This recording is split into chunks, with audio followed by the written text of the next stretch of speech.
Welcome to another edition of the Hoop Scoop. I'm Jarret Johnson. I'm joined by the mighty Joe Yeager. Mighty Joe, man, there's a lot going on. Of course, football season is upon us. Almost about to open fall camp. Realignments, is all the rage. But we're going to talk about your favorite subject right now, and that's Red Raider basketball. Man, there's a lot of reasons to be excited about Red Raider basketball right now. As Mark Adams and his staff have really recruited one heck of a roster. I mean, you could argue that this is on par, at least talent-wise, with the national runner-up team. And yes. I know that's going to be blasphemous to some out there, Buddy Joe, but let's break it down. First off, let's just talk about Kevin McCullar and TJ Shannon returning. Sure. I don't know about you, but if I could pick two guys off last year's squad, I know some will say McClung.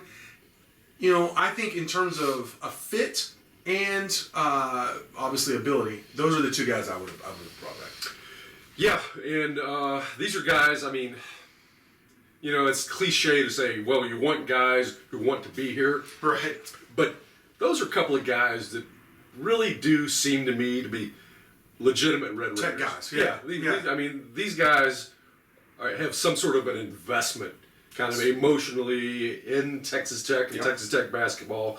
These are the kind of guys that, once their basketball careers are over with, will come back to Lubbock, and they're going to be out there, doing the guns up at center court, getting recognition and so forth and so on. Yep. So you want guys like that because, they're going to buy into whatever it is that Mark Adams is doing. They're going to lead by example. They're going to be sort of internal accountability guys in the locker room, which is every coach wants very, very desperately. So, just from kind of the intangible standpoint, I think it's a huge coup that both of those guys came back.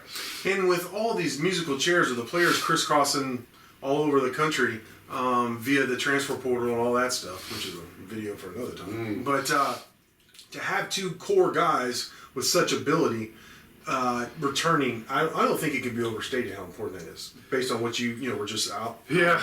That's I guess maybe the primary lesson from Baylor's national title is that's a core group of veterans that have been playing together for a long time, and that's talented guys, no doubt about it. Great shooters.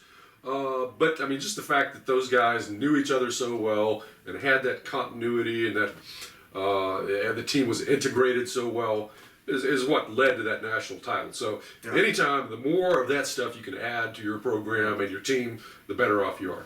Absolutely. Now, of course, Tech, just like everybody else, has added a ton via the transfer portal. And, two guys that you and I haven't gotten to talk about, on air, Bryson Williams from UTEP, 6'8" forward, very skilled player, and then Kevin Obanor, in the similar mold, except I would argue possibly more dynamic all the way around. Kevin Obanor and Williams both 18 points, 7 rebound kind of guys, both excellent shooters. Obanor is a knockdown. He's a premier high screening game big man, and then the fact that he can pop and he'll knock down threes with. I think he shot 45% from deep. Both of them are an 80% free throw, around 50% from the field overall. So very skilled guys.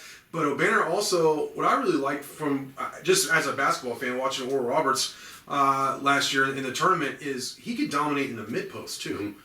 So not only can you really dominate with him in the high screen and roll game, but you can just, hey, we need a bucket, let's put him in the mid post, a la like a Dirk Nowitzki. Not saying he's as good as Dirk, but I'm just saying he's very skilled in that if you don't double him, if you go man to man on him, he will tear you up in the mid post. So that's really exciting, Joe. What do you think those guys bring, and what does it mean to the roster? There's so much to talk about with them. You mentioned Obanor in the NCAA tournament. Well, just what he did in that tournament is, to me, about the most exciting thing about him, because he absolutely tore it up in that tremendous run that Oral Roberts had. I forget what it was, 23 and 12 or something like that on average through 3 games. The only game he had one sort of so-so game there against Arkansas. And he had 4 blocks. He had a double-double with 4 blocks. That was his 12, 11, and 4 blocks. Yeah, so that was the bad game. But look, that's a guy who elevated his game. And obviously he had Asmus as well, that guard who was tearing it up. But those two carried Oral Roberts to something, a 15 seed, making it to the Sweet 16. Very closely, could have beaten Arkansas. Yeah, that was a good game. That was right there at the lip of the cup for them. But yeah, I mean, so that tells me something about him. He's an improving guy. He's a guy that plays his best when the competition is tough. And that's what he's going to see in the Big 12. So I think he can handle that. And as far as him and Bryson Williams, how they can work together, I think it's going to be kind of an ideal situation because I really do believe you're going to see Obanor as kind of a stretch four guy for the most part. Now, he can do like that mid-post stuff you were talking about, but Bryson Williams is going to function a little bit more down on the block. See, these guys are not going to duplicate. They're not going to get in each other's way. Right. You got a stretch guy. You got more of an interior paint guy, but both of them are extremely good. So that's going to be a nice combination. I love how skilled they are. It's not just size. You're talking about extremely skilled. Two of the most skilled big men that were in the transfer portal this offseason are going to be on the front line together with Shannon, who returned. That all of a sudden, like the big Marcus Santos Silva and Santos Silva, who I mean, let's be honest, he's got to be coming off the bench with these guys coming in. Right? I mean, I can't. I like Santos Silva. I think he is better than what he showed last year. Yeah, I really do. But he's a guy who wants to win above all else. So I think he's a guy who's willing to make some sacrifices. So if they wanted him to come off the bench, I think he would be willing to do that. He wouldn't pout. He wouldn't cause problems. You got Agbo in there. What the dude from Arizona? What's the name? Macho. Yeah, which we don't know if he's more of a project or whatever, but he certainly has talent. But one of the big questions about Adams, first off, was can he recruit? And he showed that early on, him and his staff. They're going to be hardworking. They're going to be competitive. But then it was like, well, can they recruit big men? Which has been a common theme, really, even when Beard was here in the last couple of years. And the answer is a resounding yes. Now, and I think you mentioned in a recent article, which this is what I've been telling everybody, is we think Mark Adams is a very good coach. He obviously, it's not like he's a new head coach. He's won national titles at the junior college level. He's been a head coach in many places. He's very experienced. We know he was the architect of the defense.